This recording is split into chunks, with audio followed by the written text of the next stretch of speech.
pada antum kalian.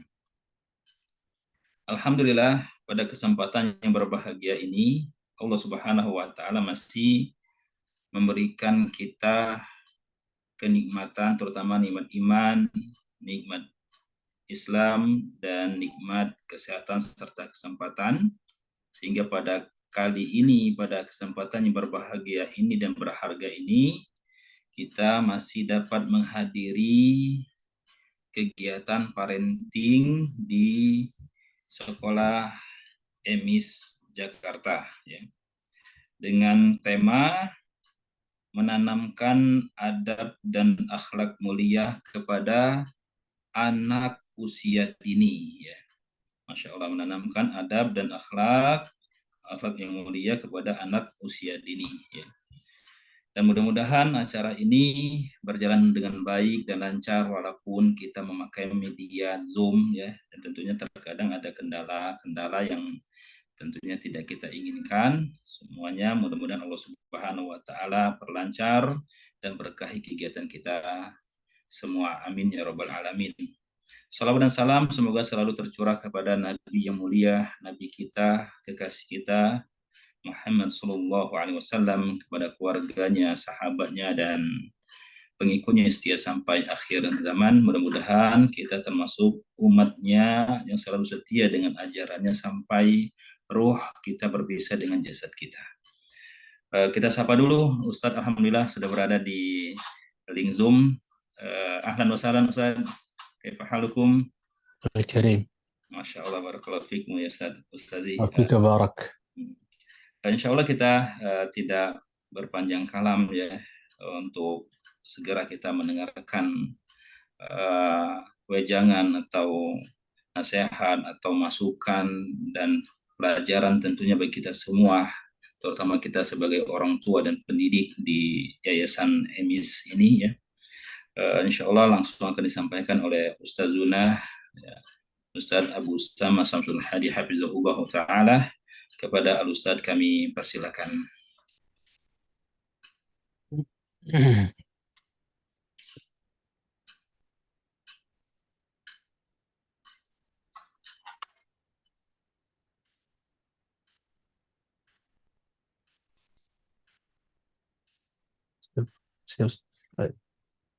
Bismillahirrahmanirrahim. Assalamualaikum warahmatullahi wabarakatuh. Waalaikumsalam warahmatullahi wabarakatuh. Alhamdulillah, wassalatu wassalamu ala rasulillah wa ala alihi wa sahbihi wa man ittaba'a hudah ila yaumin alqah, amma ba'd. Inna khairal hadithi kitabullah wa khairal huda hudan nabiy sallallahu alaihi wasallam wa syarrul umuri muhdatsatuha wa kullu muhdatsatin bid'ah wa kullu bid'atin dhalalah wa kullu dhalalatin finnari, amma ba'd.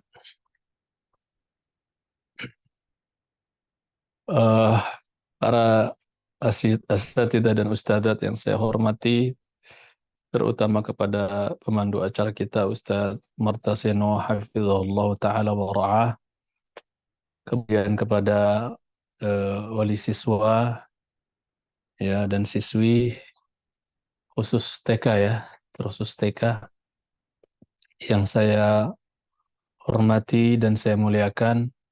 Alhamdulillah, kita bersyukur kepada Allah Tabaraka wa Ta'ala atas semua nikmat dan karunia yang Allah Subhanahu wa Ta'ala curahkan untuk kita semua, sehingga alhamdulillah pada kesempatan berbahagia ini kembali kita bisa melanjutkan kajian rutin kita setiap pekan keempat hari Sabtu dari materi parenting, ya. Insyaallah ta'ala ini materi kita berkelanjutan dan sudah dimulai, sudah beberapa kali pertemuan. Ya, mudah-mudahan Allah Subhanahu wa ta'ala memudahkan kita untuk memahami dan, ya, mengamalkan lebih-lebih lagi dari apa yang kita bahas dan pelajari bareng-bareng insyaallah ta'ala. Kita hadiahkan salawat dan salam untuk Nabi tercinta Muhammad sallallahu alaihi wasallam, untuk keluarga, para sahabat tabi'in, atba'ut tabi'in, dan kita mohon kepada Allah Azza wa Jalla agar kita diberikan tabah dan istiqamah dalam meniti sunnah-sunnah Nabi yang mulia alaihi salatu wassalam. Bapak Ibu sekalian yang saya hormati, saya sering berkata, kita lanjutkan saja ya, masuk langsung. Saya sering berkata bahwasanya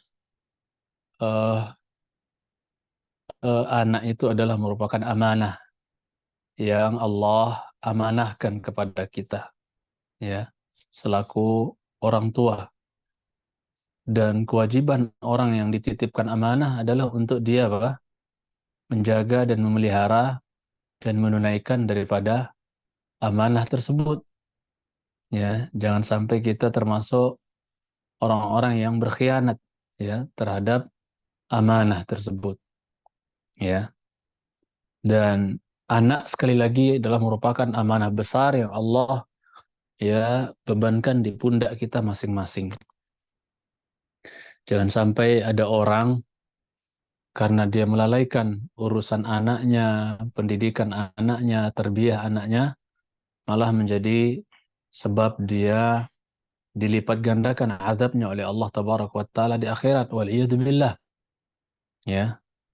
Maka setiap orang tua ya mesti punya ihtimam yang azim, yang besar, perhatian yang besar terhadap ya pendidikan dan tarbiyah anaknya.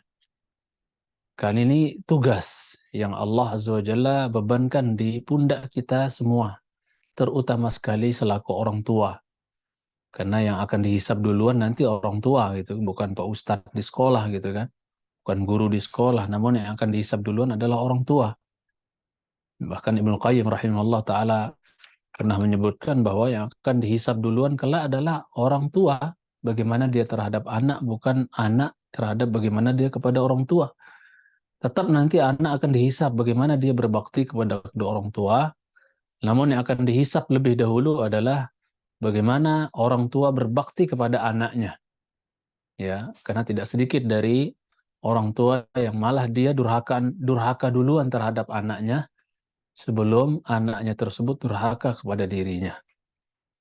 Dan ini bertepatan dengan kelanjutan materi yang kita akan bacakan dari kitab Manhaj At-Tarbiyah An-Nawawiyah Lit-Tifli. Dari kitab yang kita ambil darinya atau jadikan rujukan dalam pembahasan kita, yaitu metode pendidikan Nabawi untuk anak, ya, terutama anak kecil. Ya, di sini Ana lanjutkan untuk membaca ya faidah-faidah yang ada di dalam kitab ini, mudah-mudahan bermanfaat. Kita baca pelan-pelan sambil kita jelaskan dan ambil fawaid insyaallah taala.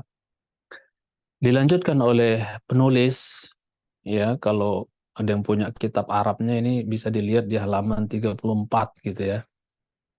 Dari kitab Manhaj At-Tarbiyah An-Nabawiyah ya, Lit-Tifli. Dilanjutkan di sini oleh penulis jamaah yang saya cintai karena Allah Subhanahu wa taala.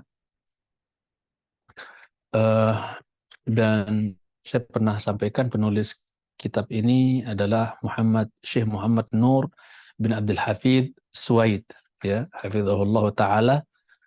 Beliau melanjutkan wa yutabi' Ibnu Qayyim qaulahu, dan Ibnu Qayyim ya yutabi' dalam artian beliau mengikutkan gitu kan ucapan beliau yang sebelumnya dengan ucapan berikutnya. Apa kata beliau? Faman ahmala.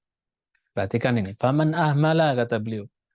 Maka barang siapa yang ahmala, melalaikan, kata beliau. Barang siapa yang melalaikan ta'lima waladihi ma yanfa'uhu. Ya. Dia melalaikan mengajarkan anaknya apa yang bermanfaat untuk anaknya tersebut. Ini menunjukkan sekali-kali ucapan Ibnu Qayyim menunjukkan kalau mau ngajar anak ya ngajarin yang manfaat. Jangan yang tidak manfaat. Karena ada orang tua yang ngajarin anaknya malah apa? Hal-hal yang tidak manfaat. La dunia wala ukhrah. Wala ukhrawiyah. Maksudnya tidak manfaat dunia, tidak juga manfaat akhirat. Ya. Ya, ada ya. Ya mungkin kita ya banyak tahu lah contoh-contoh bentuk ngajarin anak yang nggak benar, yang nggak baik, yang nggak manfaat gitu toh. Ya, kata beliau, barang siapa yang menyia-nyiakan, melalaikan pendidikan anaknya, walad di sini dalam bahasa Arab masuk dzakar dan untha, kecuali kalau bahasanya gulam pasti anak laki.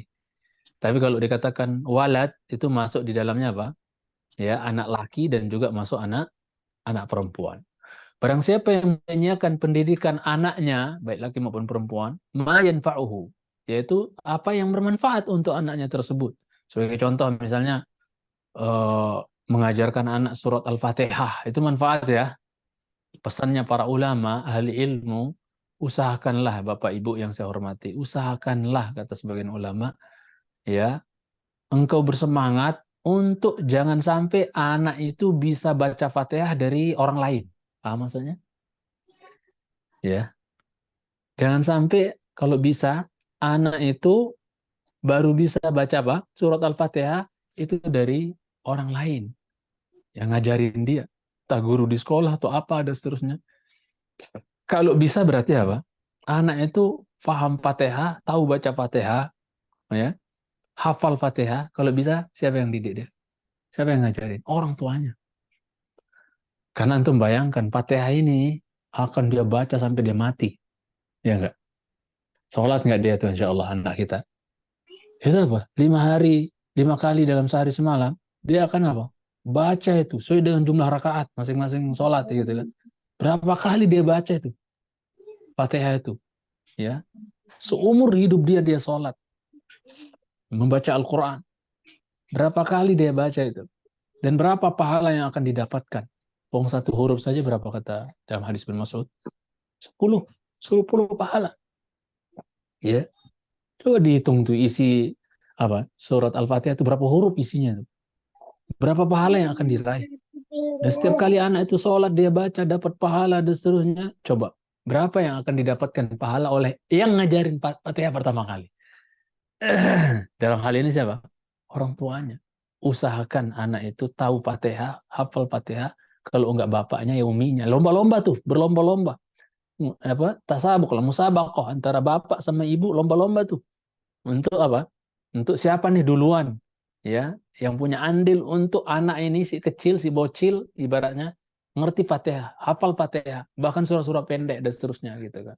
Berlomba-lomba di rumah itu. Cintai Ta'ala. Ya. Jangan malah sebaliknya. Bapak cuek, ibu juga cuek, saling andelin. Kan banyak kan tipe orang tua kayak gitu, saling andelin. Oh, Abi aja, enggak Umi aja lah, yang Umi yang soalnya sama berantem. Padahal ini ladang pahala kok saling apa? Saling saling silahkan, saling ngandelin. Allahu Akbar. Nah, itu karakter sebagian masyarakat kita terutama di Indonesia ini. Ya, yang itu karakter kurang bagus. Kalau untuk kebaikan, Bu, jangan saling ojok-ojokan. Aneh gitu kan ibaratnya. Bisa bila perlu untuk dulu-duluan suitan gitu kan. Sebagaimana misalnya kalau ada di sub pertama ada satu celah untuk satu orang berdiri kosong, itu kalau nggak bisa didapat kecuali dengan ya qur'ah, undian, maka lakukan undian kata Rasulullah SAW. Begitu juga kalau ada belum ada orang azan nih, kesempatan nih azan, ya ada orang lain, rebut-rebutan dulu-duluan azan, jangan oh bapak aja, oh bapak aja. Ada sub 01 di apa sub depan, ngomong saling harusnya dia yang duluan apa? Nyelonong duluan. Nah, itu. Sama mendidik anak Fatihah, surah-surah pendek, doa-doa, zikir-zikir yang mudah. Itu kalau bisa Bapak Ibu itu berantem. Berantemnya yang benar gitu. Berantem dulu-duluan ngajarin Fatihah, dulu-duluan ngajarin apa? Doa-doa, doa-doa. Wah, itu keren tuh. Berdebat yang keren itu. Ya, ya, mencintai karena Allah Subhanahu wa taala. Ini pesan ya. Kalau bisa anak kita tahu Fatihah itu bukan dari orang lain, bukan dari sekolah, tapi dari diri kita. Ya, kalau bisa bahkan anak-anak kita sebelum sekolah itu udah ngerti apa huruf hijaiyah, nyambung-nyambung lah ibaratnya ya. Bahkan ya apa sebelum diajarkan oleh orang orang lain yang mencintai Allah Taala. Kondisi anak agak letih Ustaz sebenarnya, tapi semampunya agak ya. Ini baru habis kajian juga barusan. Nggak apa-apa, barakallahu fikum. Mudah-mudahan saya tidak ngantuk di tengah kajian ya. Berat rasanya. Kemudian yang mencintai karena Allah Subhanahu wa taala. Oleh sebab itu dulu salaf itu kalau ditanya anakmu belajar sama siapa? Seperti Muhammad bin Sihnun ya. Dulu Muhammad bin Suhnun atau Muhammad bin Sihnun, bisa juga disebut Muhammad bin Sahnun gitu kan.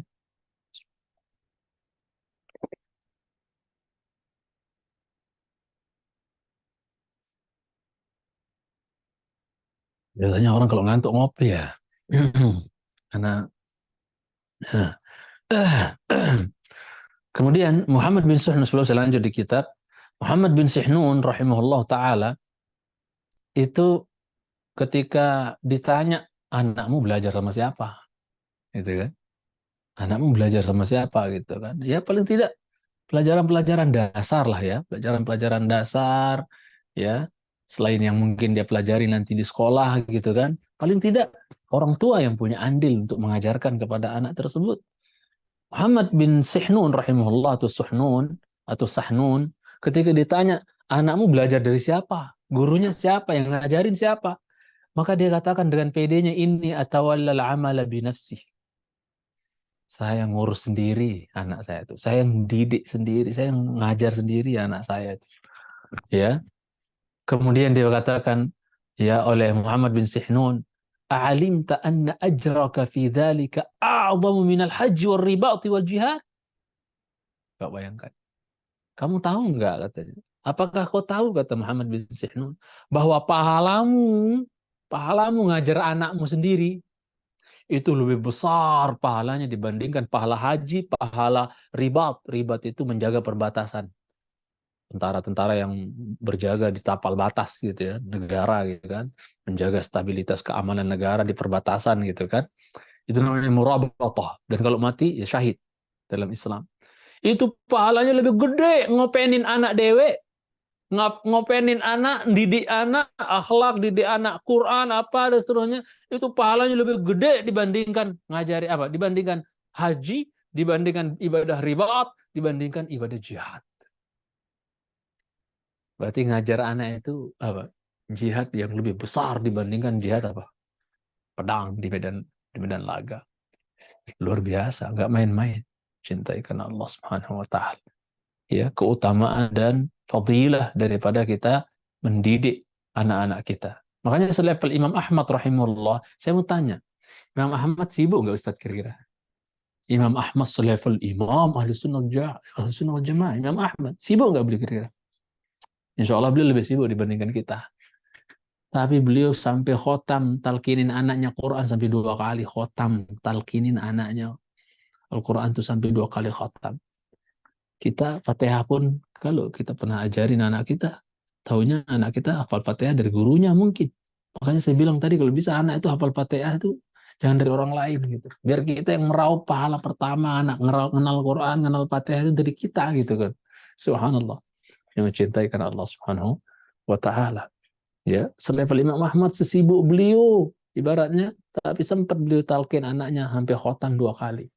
Kita berapa kali kita khotam talqin anak-anak kita? Buru-buru kadang-kadang ya. Ya kita harus evaluasi diri lah.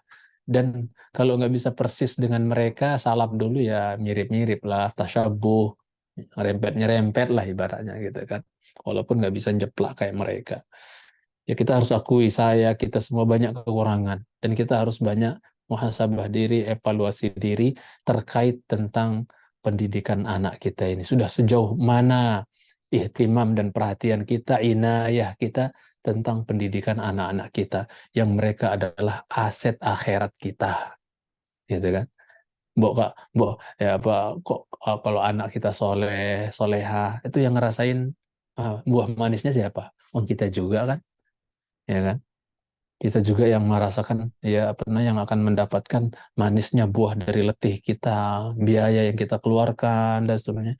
Itu ya kita juga yang akan merasakan manisnya buah daripada pendidikan kita, jihad kita, perjuangan kita dari mendidik anak-anak kita.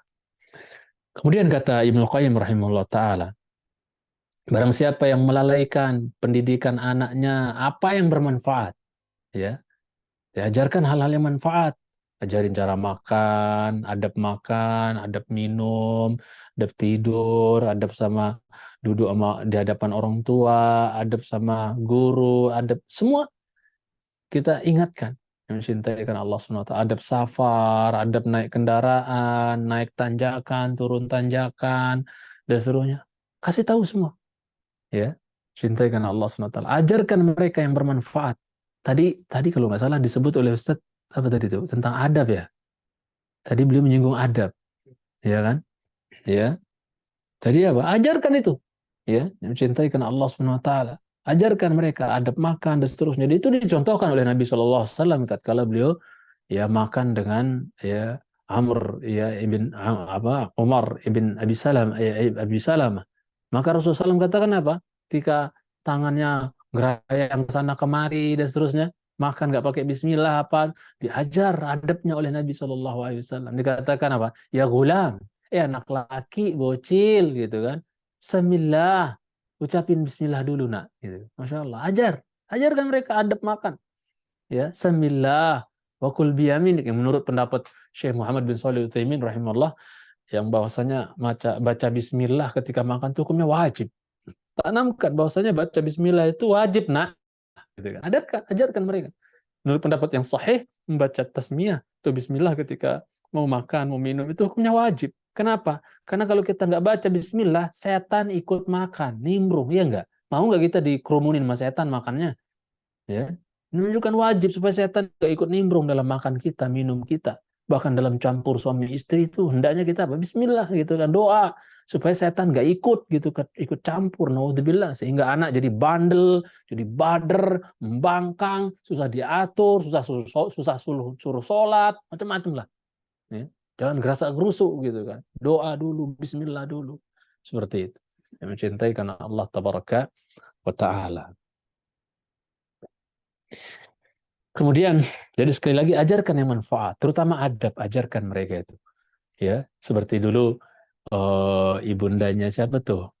Imam Malik rahimahullah taala tatkala nyuruh Imam Malik mau pergi belajar sama Rabi'atul Ra'i, imam ulama ahli Madinah, Rabi'atul Ra'i. Itu toh. Itu apa? Imam Malik dipakaikan imamah sorban oleh ibundanya, menunjukkan usahakanlah anak-anak kita itu dari kecil dibiasakan pakai pakaian-pakaian yang Islami, pakaian ulama gitu kan. Agar dia tarabba ala dzalik, maksudnya dia tumbuh berkembang di atas kebiasaan berpakaian yang Islami gitu kan. Jangan dari kecil sudah dipakein celana pensil, ya kan? Akhirnya jadi generasi-generasi ya apa? Generasi-generasi ya gaul gitu kan, yang mencintai sunnah ta'ala. Ya, nah itu hati-hati ini penting ini. Ya, contoh ibu-ibu salaf dahulu. Ibu-ibu salaf dulu, masya Allah, dipakaikan pakaian apa? Imam Malik, ibunya pakaian dia imamah, pakaian sorban, pakaian jubah, pakaiannya ulama. Setelah itu disuruh pergi belajar, ta'allamil Quran, belajar Quran. Idza bil Rabi'ah. Ya, berangkat kau kepada Rabi'ah, pergi sana kepada majelisnya Rabi'ah. Fata'allam min adabi qabla ilmi. Belajari adab Rabi'ah dulu nak sebelum ilmunya. Jadi betapa bagi mereka itu urusan adab itu sangat penting, ya. Jangan sampai anak itu pinter tapi nggak punya adab. Jangan sampai anak itu ranking, cerdas, ya menang perlombaan ini, perlombaan itu, tapi adabnya jongkok, ya rusak. Buat apa? Nggak ada yang bisa dibanggain kalau anak itu nggak punya adab. Ilmun bila adabin kanarin bila hatabin. Ya, ilmu tanpa adab seperti seperti api tanpa kayu bakar, mati, habis, sirna. Ya enggak? Seperti itu. Ya, Bapak Ibu sekalian yang cintai karena Allah tabaraka wa taala. Jadi ajarkan yang bermanfaat untuk anak-anak kita. Kemudian watarkahu sudah, ya. Dan watarakahu sudah, dan dia tinggalkan anaknya apa? Sia-sia, biarin mau sholat kagak sholat. Makanya sering saya bilang kadang-kadang sebagian orang tua kalah sama apa ya? Kalah sama ayam jago. Ayam jago pagi-pagi, kok kelokong. Bangunin apa? Bangunin apa? Orang sholat. Baca hadisnya di Riyadhus Shalihin itu, la tasubbudika fa innahu yuqidhu lis-shalah. Jangan mencerca suara ayam jago itu yang kokok. Karena dia membangunin untuk apa? Sholat. Dia membangunin untuk sholat. ya, mencintai karena Allah Subhanahu wa taala. Ya, dia bangun apa dia bangunin sholat, jangan dicerca makanya. Ya, jangan dilempar, jangan ditembak ibaratnya. Dia bangunin untuk sholat. Hajitnya sebagian itu kan nggak berakal ya, ayam. Sebagian orang tua Allahu Akbar. Ya, anaknya udah SMA, anaknya udah kuliah kadang. Ya, itu apa? Anaknya mau ngorok sampai jam 7 pagi, 8 pagi, nggak sholat subuh. Cuek bebek. Ini namanya ahmalah. Apa? Menyia-nyiakan. Ya, ya. Tarakahu sudah. Dibiarkan sia-sia itu anak. Udah kayak sampah aja dibikin anaknya itu. Nggak diperhatiin. Sampah itu kan dibuangnya nggak diperhatiin ya. Nggak ada orang cerita, sampah saya cakep, indah, ganteng. Nggak ada. Ya. Sebagian orang, Masya Allah, anaknya tuh kayak sampah. Nggak ada perintah sholat atau apa. Padahal Nabi Allah berfirman, wa'mur ahlaka bis-shalah wastabir 'alaiha. Suruh keluargamu untuk sholat. Ya. Masuk dalam komponen keluarga itu adalah apa? Anak-anak kita. Suruh anak kalian untuk sholat, keluarga kalian untuk sholat. Wastabir 'alaiha, dan sabar yang kokoh, yang kuat, yang kencang sabarnya. Bukan wasbir, tapi wastabir pakai ta. Ya. Ziyadatul mabna, ziyadatul makna. Nambah bangunan kata, nambah arti. Berarti bukan sekedar sabar, enggak, tapi kuatkan sabarmu. Nyuruh anak sholat itu emang enggak gampang, enggak mudah. Bahkan kadang nyuruh istri sholat itu enggak gampang kadang-kadang. Gitu kan. Ya berat kadang. Ya, males-malesan, harus diingetin terus, ingetin terus. Makanya keren orang-orang salaf dahulu itu kalau pulang kerja cari nafkah, apa yang ditanya pertama? As-shalah, as-shalah. Pulang-pulang tuh sholat, sholat, udah sholat belum? Tanya istrinya, sholat kamu udah? Nah, anak-anak sholat belum? Coba, nggak kayak sebagian orang sekarang. Makan mana? Makan mana? Nah, sholat yang ditanya duluan, gitu kan? Allahu Akbar, cintai sama Taala. Makanya luar biasa ya, orang-orang salaf dulu itu kompak lah dalam ya, mendidik anak, dalam hal ketaatan, kesolehan, kompak mereka itu. Mudah-mudahan kita bisa kompak juga seperti mereka dengan semua anggota keluarga kita. Jadi watarakahu sudah, jangan dibiarkan sia-sia itu anak. Ya, nggak dipedulikan, mau sholat nggak sholat terserah. Nabi bersabda, muru auladakum bis shalah wa hum abna'u sab'i sinin. Suruh anak kalian untuk mulai sholat itu sejak berumur berapa? 7 tahun. Wadribuhum 'alaiha wa hum abna'u 10 sinin. Pukul dia anak tersebut, boleh dipukul, pukulan yang ghairul mubarrih, ya, pukulan yang tidak bikin patah tulang, tidak bikin memar, tidak bikin berdarah gitu ya. Pukulan didikan, ya. Tempat-tempat yang tebal dagingnya mungkin kita pukul di situ. Ya, ketika kapan? Berumur 10 tahun. Walaupun pada hakikatnya umur 10 tahun belum wajib sholat sebenarnya. Tapi udah boleh dipukul untuk didikan, pukulan didikan, jangan ngamuk-ngamuk sampai patah tulang. Itu kan ada batasannya. Bahkan sebagian salaf membatasi mukul itu dengan apa? Dengan siwak. Nih siwak ya. Ya. Sholat nggak? Gitu kan. Itu. Bahkan sebagian salaf itu gantung pecut di tembok, dan ini semua sunnah yang kita tinggalkan ini. Ya kan? Yang digantung samurai kadang-kadang. Ya. Ini sunnah gantung apa? Pecut. Apa tujuannya? Untuk terhib. Awas ya. Abang, adek, kalau ada yang berani nggak sholat nih, awas dia tuh pecut. Ganteng kan pecutnya, gitu kan. Awas ya, dipecut nih kalau nggak sholat nih. Ingat umurnya tapi, jangan baru 3 tahun diancam pecut, gitu kan. Suruh sholat berapa? 7 tahun. Boleh dipukul umur 10 tahun. Tapi itu pun pukulan yang apa? Harus diukur. Bahkan sebagian salaf memukul untuk pelajaran itu pakai sebatang siwak. Jangan siwaknya semeter, ya. Gitu kan, sebagaimana kisah di pengadilan kan, bahwasanya apa, seorang istri menuntut suaminya karena mukul gitu kan, yang apa mukul, ya bahwasanya apa, dikatakan saya pukul dia hanya pakai siwak, tapi kata istri siwaknya cuma semeter Pak. Gitu, siapa doa itu menyiksa gitu kan, seperti itu. Baik, kemudian ya, faqad asa aghayatal isaah, maka orang ini, ya, orang yang menyanyiakan pendidikan anaknya, ya, yang biarin anaknya sia-sia, mau sholat nggak sholat terserah, ya, mau ngaji nggak ngaji terserah, ya, mau kenal Allah, mau kenal nggak kenal, terserah. Mau tahu Islam, nggak tahu Islam, Allah yang penting kamu udah tak bikin, udah ya kasih makan, udah. Waliyadzubillah. Dia lupa kalau apa, nafkah yang terbesar, yang terpenting untuk dia nafkahkan kepada anaknya, nafkah ruh, bukan nafkah ya zahir saja, kasih makan, kasih minum, enggak, tapi ruhnya, gizi berupa ilmu dan seterusnya, itu lebih penting untuk dia berikan ya kepada apa, anak-anaknya, untuk dia lebih ya apa maksudnya, jadi skala prioritas dia berikan kepada anak-anaknya, nafkah yang berbau gizi ruh, gizi hatinya, yaitu ilmu syar'i, hikmah, ilmu. Karena kata sebagian ya orang-orang yang aris, bahwa hati ini kalau nggak dikasih ilmu, asupan ilmu 3 hari dia bisa mati. Sebagaimana orang sakit nggak dikasih makan, nggak dikasih minum, nggak kasih obat, mati nggak? Mati. Sama hati ini kalau nggak dikasih ilmu 3 hari aja itu bisa mati loh, kata para ulama salaf itu yang cintai Subhanahu wa taala. Baik. Kemudian maka sungguh orang ini telah berbuat buruk, ya, puncaknya keburukan. Ya, kalau melalaikan pendidikan anak, pengajaran anak, itu orang seperti ini dia telah berbuat buruk, puncaknya keburukan, gitu kan.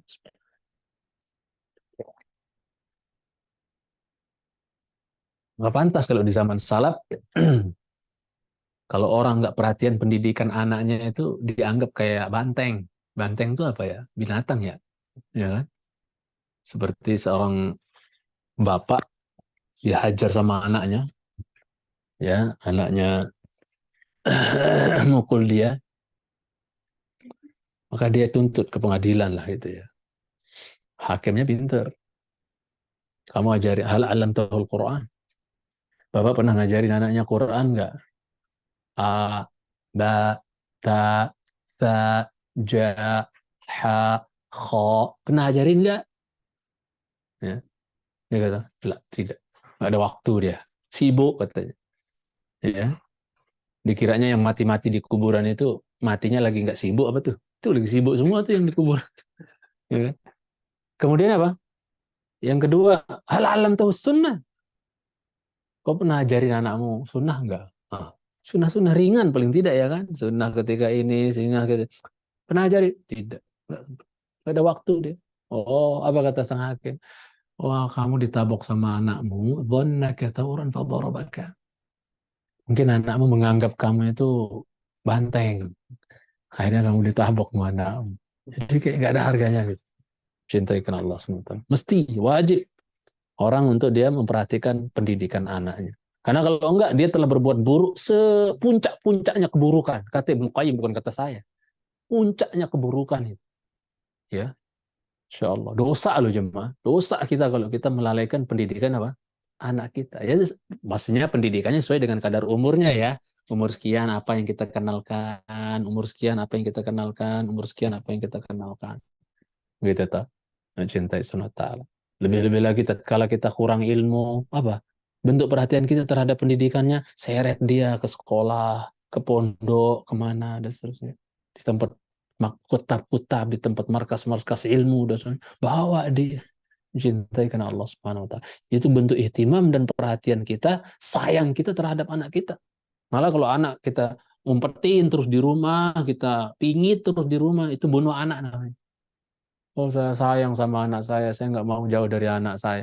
Itu minal hubbi ma qatal, kata orang Arab. Sebagian dari rasa cinta itu membunuh. Itu malah bunuh anaknya pelan-pelan tuh. Kalau sayang sama anak, suruh jauh-jauh sana keluar belajar untuk ilmu.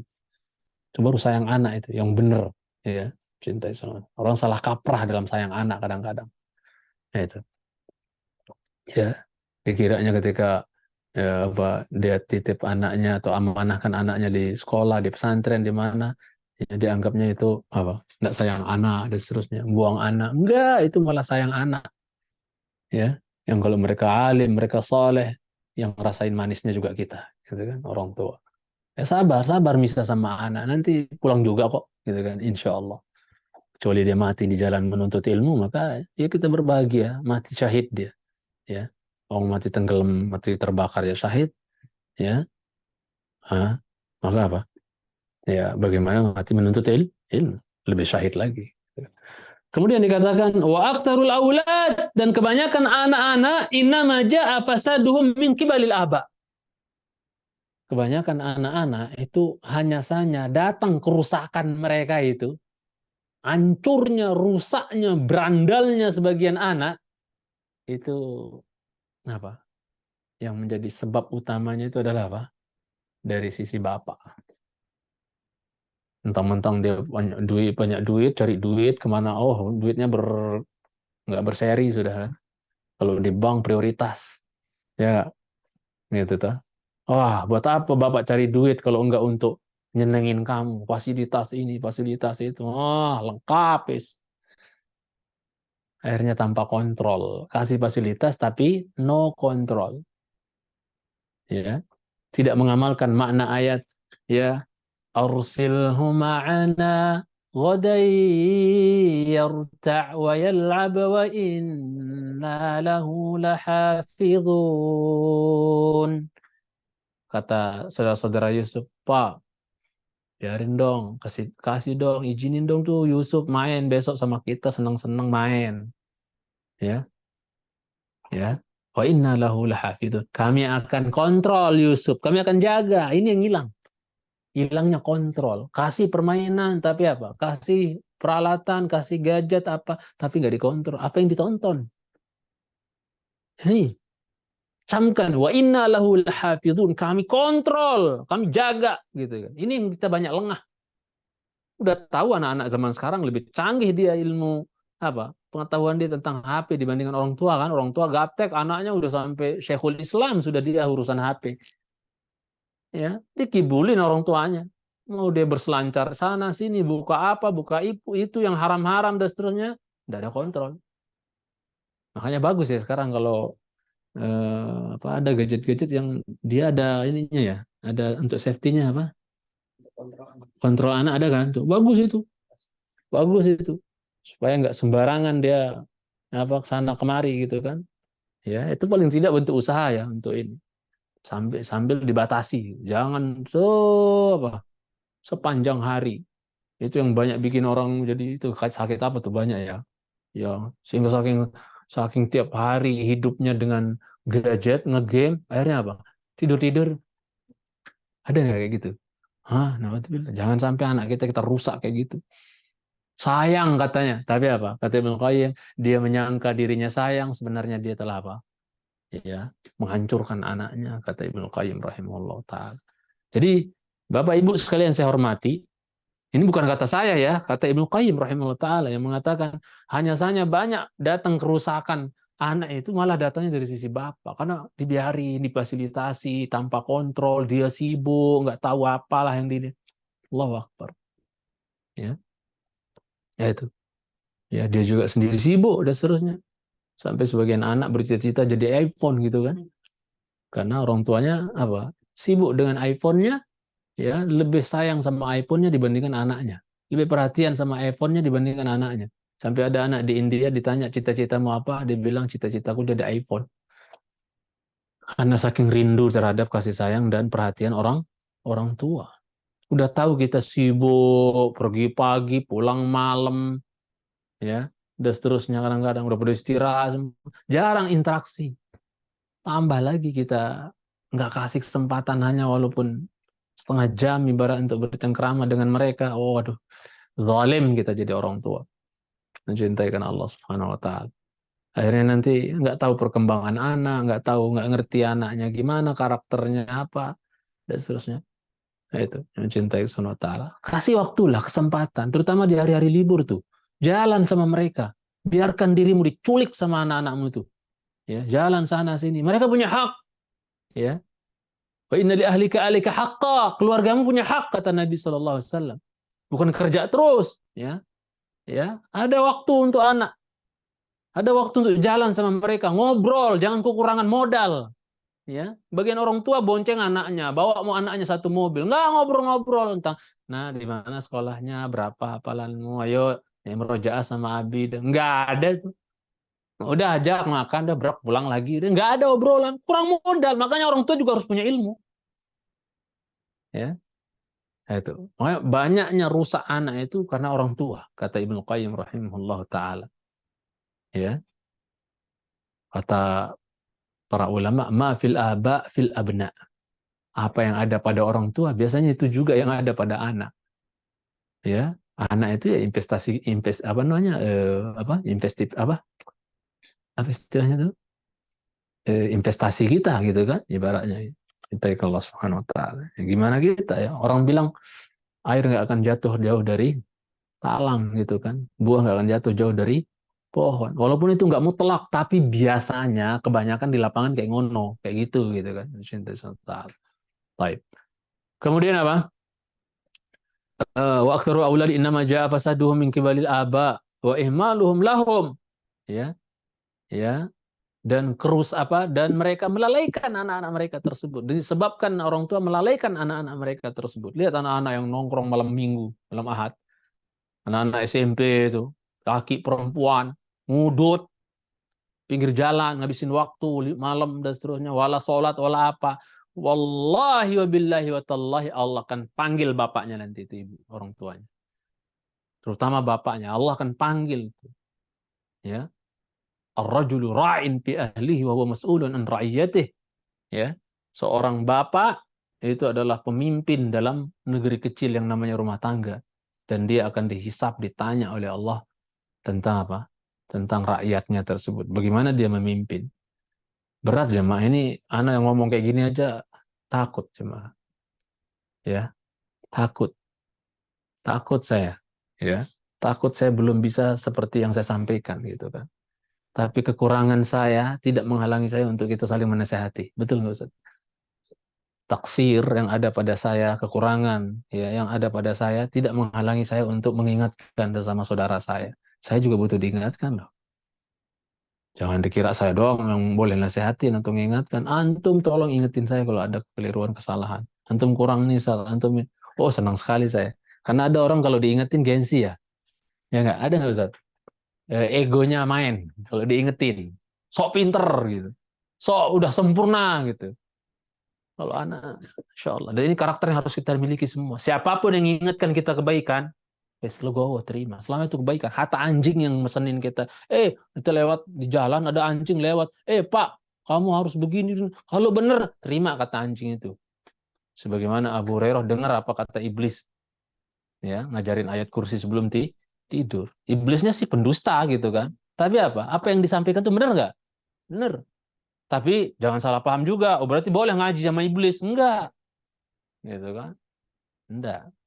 Ya, bedakan antara nuntut ilmunya dengan apa? Menerima kebenaran yang diucapkan. Beda itu, hal yang berbeda, jangan dicampur aduk.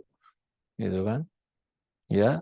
Oh, Syiah sesat, tapi ada benernya, ada baiknya juga beberapa baik. Oh, berarti boleh ngaji sama orang Syiah? Enggak benar itu. Bab ilmu, menuntut ilmu itu bab tersendiri. Bab menerima sebuah kebenaran keluar dari mulut siapapun itu bab tersendiri. Paham ini? Harus jangan dicampur aduk gitu kan, jangan salah. Nah, itu. Wa tarki ta'limihim.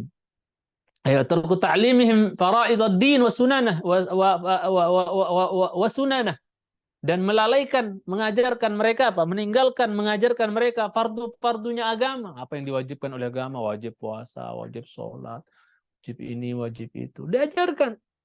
Ya.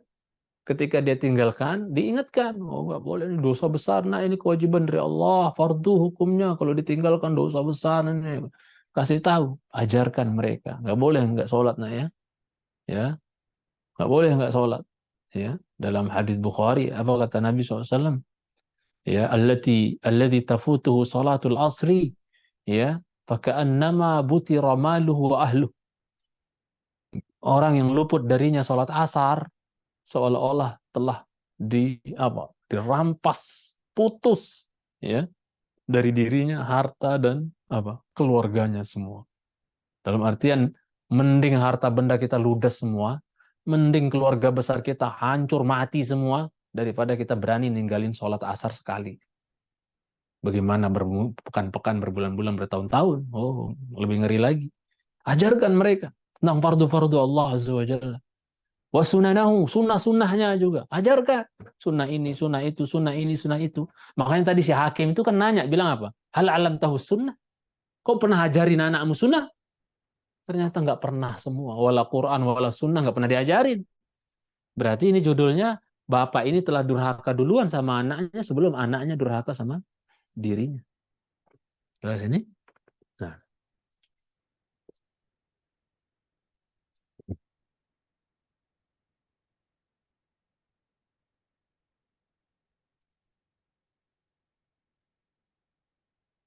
baqiya li minal waqt 10 daqaik. Taib.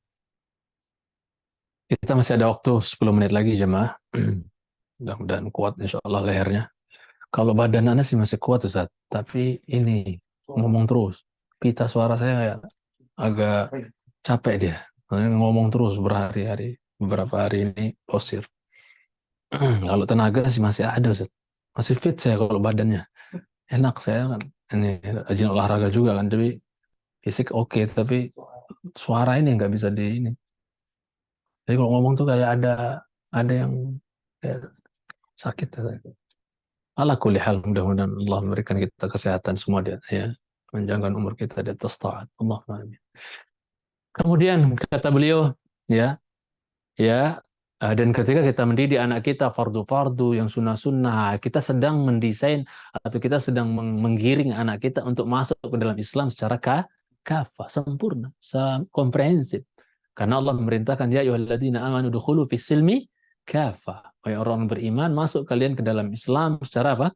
Menyeluruh. Ya, fardu-fardunya oke, sunnah-sunnahnya juga oke, gitu kan. Jangan fardu oke, sunnah tendang misalnya, jangan. Itu nggak kafah namanya. Ya, ajarkan anak kita fardu, kemudian yang fardu-fardu, yang sunnah-sunnah. Kemudian apa jemaah? Ya, orang tua ini ternyata fa'adha'uhum sighara. Mereka menyanyiakan anak-anak mereka tatkala anak-anak mereka masih kecil. Ya, nggak diperhatiin anak-anaknya tuh, nggak diperhatiin pendidikan agamanya. Lihat sebagian anak di sebagian komplek-komplek kadang ya, main bola atau apa itu. Ya Rabbi. Makanya anak sedikit batasi anak-anak saya itu untuk main ke komplek itu, dan mereka tahu abinya nggak suka kalau selalu banyak main, jarang-jarang, lebih banyak di rumah gitu kan. Nah, jadi apa? Karena bahasanya anak-anak komplek itu kadang-kadang Allahu Akbar, musake gitu kan, memprihatinkan. Kebun binatang itu udah jadi makanan hari-hari gitu kan, ya. Salah dikit temennya atau apa, tabrakan dikit main bola apa gitu, titik-titik loh. Waduh. Ya Robbi, saling panggil pun pakai bahasa itu, Zat. Pakai guguk itu. Allahu Akbar. Kayak anak kalau kebetulan lewat kemudian dengar mereka, teh, teh, tuh boleh nggak? Bagus nggak tuh ngomong kayak gitu? Saya bilang gitu. Nggak boleh loh nak, kotor itu nggak boleh. Ya Ustaz, gitu ngomong. Ya, tegur. Ya, karena anak itu cepat sekali taklid. Maksudnya memang karakter anak taklid ya.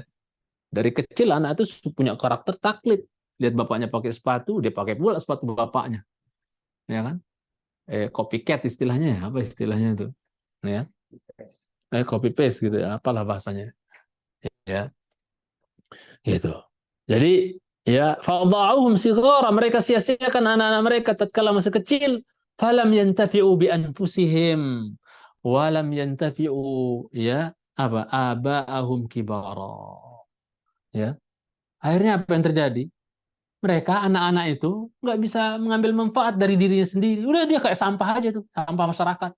Nggak bermanfaat maksudnya ya. Anaknya nggak ada manfaat pada dirinya, orang tuanya juga apa? Kagak balik modal. Tidak bisa mengambil manfaat dari anaknya. Soleh kagak, mati nanti kosong kuburan, nggak ada doa masuk terkirim. Karena anaknya apa? Nggak soleh, buru-buru. Ya. Kenapa Nabi bilang waladin soleh yad'u lahu? Anak yang soleh yang senantiasa mendoakan. Kata para ulama ini bi'tibaril waqi' bil ghalib. Ini berdasarkan fenomena yang ada di lapangan, bahwa biasanya yang ya mau ingat doa untuk orang tua itu adalah waladin soleh. Biasanya berarti kalau nggak soleh agak sulit ngarepin ingat doa untuk orang orang tua. Orang kadang yang ngaku-ngaku soleh aja jarang-jarang. Gimana yang kagak soleh? Coba. Makanya mau nggak mau lah kita berjuang lah untuk desain anak kita jadi anak-anak yang saleh-saleh, ya, agar kita setelah berkalang tanah nanti diingat doa untuk kita oleh anak-anak kita. Yaitu bapak-bapak dan ibu-ibu sekalian yang saya muliakan. Kemudian apa? Jadi anaknya nggak bisa bermanfaat untuk dirinya sendiri, ya orang tuanya juga nggak bisa apa mengambil manfaat dari anaknya. Tatkala anaknya sudah apa kibar, udah gede-gede, udah besar, karena dia lalaikan pendidikan sejak dari kecil, nggak diarahkan, terutama apa masalah akidah, masalah agama, masalah akhlak, masalah adab, nggak diajarkan. Udah biarin gitu aja, cuek bebek, mahjur anaknya itu. Akhirnya mereka nyesel ketika apa anak-anaknya sudah pada bujang, udah pada gede, baru Pak Ustadz yang jadi sasaran curhat. Wow, Ustadz anak saya begini, begini. Ya ente pas anaknya masih kecil, ente ngapain aja gitu kan. Nah, akhirnya apa? Yang jadi bukan kita masalahkan orang curhat sama Ustadz, ya nggak masalah. Cuman ya evaluasi diri dong. Ya, atas kelalaian kita tatkala anak kita masih kecil.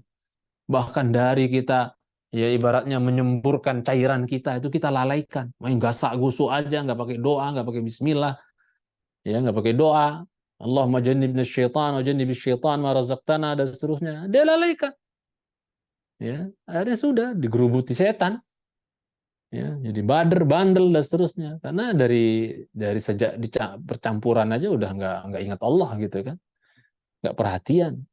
Udah lahir juga nggak diarahkan pendidikannya apanya, ada semua adabnya, akhlaknya, agamanya, ya wes. Sehingga apa ya? Karena terutama pendidikan Quran ya, banyak sekali hari ini di Jakarta apalagi orang tua orang ngedong baca Quran. Oh nggak tahu baca Quran sama sekali. Karena ini efek dari kelalaian orang tua dulu ketika masih apa? Orang tuanya juga kadang nggak bisa baca Quran. Akhirnya gimana dia mau perhatian terhadap anak-anaknya baca Quran? Kadang diserahkan ngaji pun ya ke musola, kadang ya gurunya juga punya kesibukan, kadang-kadang nggak maksimal, akhirnya au baca Quran gitu ibaratnya jam mencintai sunata. Ini ya sudah berlalu ya.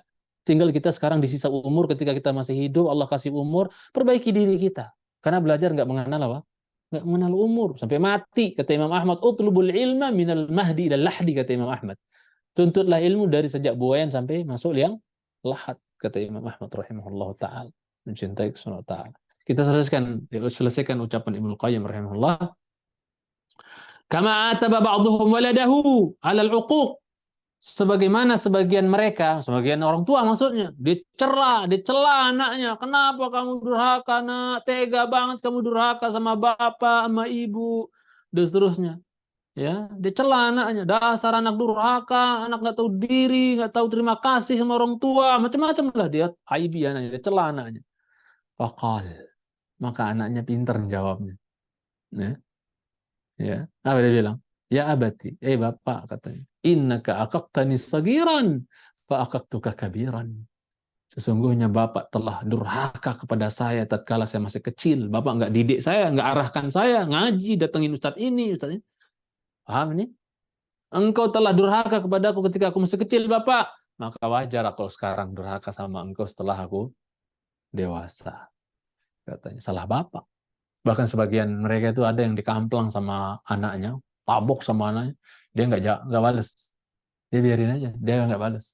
Dia ingat dulu saya juga pernah nabok orang tua saya. Paham maksudnya?